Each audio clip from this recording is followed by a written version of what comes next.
Assalamualaikum warahmatullahi wabarakatuh. Selamat pagi. Apa kabar anak-anak? Semoga kalian sehat semuanya ya. Oke, jangan lupa klik hadir untuk hari ini ya. Batas waktunya itu jam 11.15. Ingatkan teman-teman kalian ya yang belum klik hadir atau belum bangun agar bisa mengikuti untuk materi hari ini. Oke, minggu lalu kita sudah membahas mengenai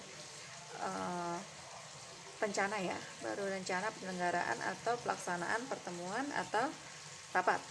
Nah, untuk hari ini kita masuk ke materi yaitu penyelenggaraan pertemuan atau rapat.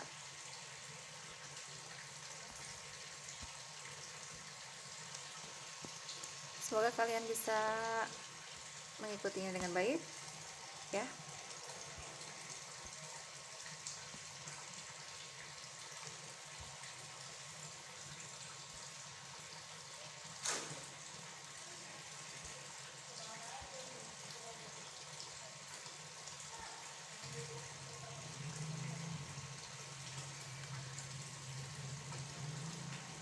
Untuk materi minggu lalu apakah ada masalah?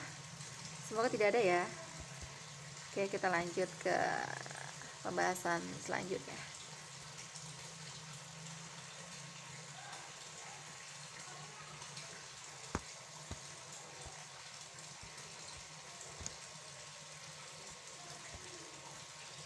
Oke, masih di KD 3.14, KD 3.15 ya. Masih sama untuk kompetensinya. Oke, dari kemarin kan menerapkan persiapannya, sekarang kita sudah menerapkan penyelenggaraan. Kemarin baru persiapannya saja. Oke, ini ada 2 KD masih sama dengan minggu lalu. Nah, sekarang tujuan pembelajarannya. Tujuan pembelajarannya itu yang pertama, yaitu siswa mampu atau peserta didik mampu memahami tentang pertemuan rapat dengan itu santun ya, dengan santun. Yang kedua, mampu melakukan persiapan penyelenggaraan pertemuan atau rapat dengan bertanggung jawab. Yang ketiga, mampu menerapkan penyelenggaraan pertemuan atau rapat dengan santun. Yang keempat, yaitu mampu menyelenggarakan pertemuan atau rapat dengan bertanggung jawab. Oke, semoga keempat poin tersebut bisa kalian praktekkan nanti ya. Entah kalian nanti bisa melihat video lainnya ya, atau mungkin bisa kalian mempelajari materi-materinya. Oke, next yaitu setelah tujuan kita masuk ke penyelenggaraan. Nah, di sini ada 3 gambar ya. Ada gambar 1, gambar 2, dan gambar 3, yaitu mulai dari pembukaan rapat, yaitu yang gambar pertama itu gambar pembukaan rapat, yang kedua itu gambar pelaksanaannya ya, sedang melaksanakan rapatnya, yaitu di situ di kedua, dan yang ketiga itu penutup ya. Jadi ada pembuka, ada pelaksanaan, dan ada penutup ketiga gambar tersebut ya. Semoga kalian bisa memahaminya. Oke, next yaitu tipe-tipe kepemimpinan rapat, yaitu ada tipe otoriter, ada tipe demokratis, ada laissez-faire. Kalau yang otoriter itu tipenya ini memaksakan kehendak, jadi pemimpinnya itu memaksakan ya, ini ibaratnya ide beliau atau ide si pemimpin tersebut, dia yang istilahnya memonopoli ya. Jadi ibaratnya dia gitu, jadi idenya dia yang dipakai, seperti itu otoriter, tidak mendengarkan ide-ide dari peserta lainnya. Tipe demokratis yaitu tipe pemimpin yang terbuka, jadi dia masih mau mendengarkan atau menerima kritik dan saran dari peserta rapat yang lain. Tipe laissez-faire itu dia memberikan kebebasan ya, jadi diberikan lagi nih kebebasan, jadi peserta rapat diberikan kebebasan untuk mengendalikan jalannya rapat. Yang kedua adalah fungsi pimpinan rapat.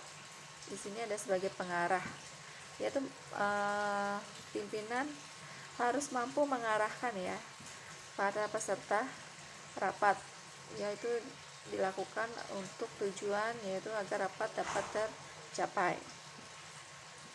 Yang kedua itu sebagai penengah.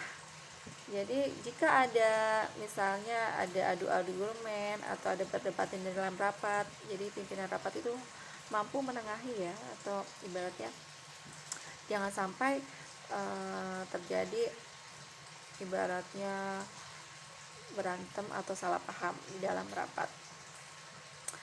Yang ketiga itu tipe penggerak ya, sebagai penggerak, jadi mampu menggerakkan peserta rapat, mampu berperan aktif dalam penyelesaian masalah yang dibicarakan pada saat rapat. Yaitu yang terakhir tipe pencari solusi. Nah biasanya nih kalau di rapat itu sudah benar-benar pentok ya, ibaratnya sudah tidak ada penyelesaian lain gitu. Nah itu biasanya harus mencari solusi yang terbaik ya. Jadi dengan cara apa? Jadi pimpinan itu harus mempunyai wawasan yang luas, pengetahuan yang luas seperti itu, agar bisa menemukan solusi yang terbaik bagi seluruh peserta maupun bagi masalah tersebut ya. Jadi biar tidak timbul suatu kesenjangan dalam pemilihan keputusan. Oke, lanjut ke tipe-tipe peserta rapat. Ya, di sini ada pemberi informasi. Nah, selain pimpinan yang harus berwawasan luas atau berpengetahuan luas, di sini peserta rapat pun harus memiliki pengetahuan dan wawasan yang luas seperti itu, agar informasi yang diberikan itu sesuai, atau ibaratnya biar materi rapat itu bisa dimiliki ya, istilahnya pembahasan dalam rapat itu kalau ada kesulitan bisa diselesaikan dengan baik ya, ibaratnya dianggap sebagai kamus berjalan ya. Jadi si peserta rapat ini diibaratkan sebagai kamus berjalan, jadi apa aja dia bisa menyelesaikan seperti itu. Dan ada tipe pemberi semangat. Nah biasanya kalau rapat-rapat sudah mulai lesu ya, ibaratnya tidak ada semangat lagi, nah ini pemberi motivasi ya, jadi mampu memberikan istilahnya apa ya di sini, semangat ya, dan mempunyai suatu wibawa dan disegani oleh orang lain seperti itu, biar peserta yang lain tuh tidak apa ya, tidak patah semangat ya dalam melaksanakan rapat. Tipe inisiatif. Nah inisiatif itu jika sudah mengalami kebuntuan seperti tadi itu, misalnya sudah mentok, nah peserta rapat ini dia mampu memberikan idenya ya, agar rapat itu berjalan dengan baik. Lanjut tipe pemersatu. Tipe pemersatu itu mengusahakan agar terjalinnya persatuan dan kesatuan antara peserta rapat yang satu atau kelompok yang satu dengan kelompok yang lain. Dia pemersatu. Tipe penyerang. Tipe penyerang ini biasanya menentang keputusan atau pendapat dari peserta lain ya. Dia bisa punya ide, nah dia tuh selalu ingin idenya yang digunakan, dia ibaratnya menyerang pendapat yang lain, tidak setuju seperti itu. Nah setelah itu tipe perantara. Tipe perantara ini dia bertindak sebagai perantara antara peserta rapat yang satu dengan yang lain, atau dengan kelompok yang satu dengan kelompok yang lain seperti itu. Tipe pendengar. Nah tipe pendengar itu dia tidak aktif atau pasif, diam saja, jadi hanya mengikuti jalannya rapat saja tanpa ada memberikan ide. Nah dia hanya selesai rapat ya sudah selesai seperti itu. Jadi tipenya itu dia hanya tipe pendengar, mendengarkan saja. Nah lanjut lagi,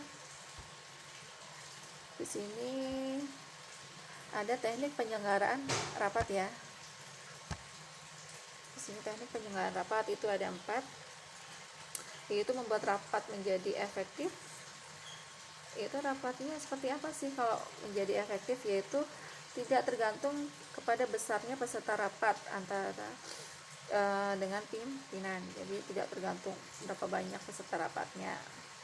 Terus tidak ada perbedaan antara pimpinan rapat dengan peserta rapat. Terus di sini pimpinan rapat harus sadar akan pentingnya partisipasi peserta rapat, ya, agar rapat itu berjalan dengan efektif seperti itu. Terus lanjut lagi kita ke teknik mengelola rapat, yaitu yang ada 5W plus 1H ya. Di sini ada 5W-nya apa aja? Why? Yang pertama why, mengapa? Mengapa rapat dilaksanakan? Yang kedua itu what? Agenda apa yang akan dibicarakan ya. Jadi akan dibahas apa aja. Seperti itu. Yang ketiga who, siapa saja yang akan menjadi peserta rapat. Yang keempat where, di mana rapat itu dilaksanakan. Yang kelima when, kapan rapat akan dilaksanakan. Yang keenam itu who, how, bagaimana rapat akan dilaksanakan. Dan yang ketiga itu pengelolaan konsumsi dan akomodasi. Nah ini biasanya rapat itu ada yang perlu konsumsi, ada yang perlu akomodasi. Nah itu perlu dipersiapkan. Biasanya kalau konsumsi itu rapatnya lama atau tidak, biasanya nanti ada namanya coffee break seperti itu, atau mungkin ada makan siangnya seperti itu. Kalau akomodasi biasanya rapat itu dilaksanakan di dalam atau di luar kantor ya, jadi perlu ada penginapan kah seperti itu, jadi perlu dipersiapkan semuanya. Dan yang keempat yaitu pengelolaan tempat rapat. Nah di sini pengelolaan tempat rapat itu tadi akan dilaksanakan di dalam atau di luar kantor seperti itu ya. Lanjut lagi yaitu kita membahas mengenai pertanyaan ya. Itu ada pertanyaan langsung yang mengajukan pendapat ya, ada beberapa pendapat. Pertanyaan langsung yaitu langsung dipertanyakan kepada peserta yang lain. Terus ada pertanyaan tidak langsung, itu di umum ya, di umum itu jadi ibaratnya adakah ingin menanyakan seperti itu atau ingin menyampaikan ide seperti itu. Nah ada lagi mengembalikan pertanyaan, yaitu mengembalikan pertanyaan kepada si penanya tersebut. Nah yang terakhir itu ada pertanyaan dilemparkan. Oke, untuk materi hari ini yaitu sampai di sini dulu. Materi minggu depan kita akan bahas mengenai notula rapat ya. Jadi apa sih notula rapat itu? Notula rapat yaitu hasil dari rapat itu atau ringkasan rapat itu dicatat atau ditulis oleh notulen ya. Notulen itu adalah penulisnya seperti itu. Oke, semoga kalian bisa memahami materi hari ini. Kurang lebihnya ibu mohon maaf. Tetap jaga kesehatan, protokol kesehatan kalian, yaitu dengan cuci tangan, memakai masker, dan menjaga jarak. Sekian dari ibu. Assalamualaikum warahmatullahi wabarakatuh. Terima kasih. Salam sehat selalu.